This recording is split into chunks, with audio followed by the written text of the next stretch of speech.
Today we are going to show you how to test your water using the Insta test strips. Place one of the test strips under the water and hold it there for around 5 seconds.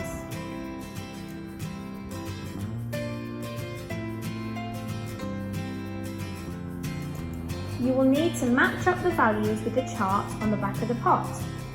The Insta test strips measures the sanitizer, alkalinity, pH and hardness levels. As we look across the levels, our aim is to match the colours on the strip to those in the OK region. As you can see from our test, the sanitizer level is a little higher.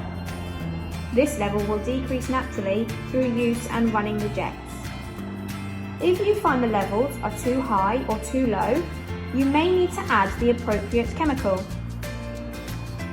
By ensuring the water chemistry is kept at the correct levels, you will increase the longevity of your spa and keep the water safe for all the family.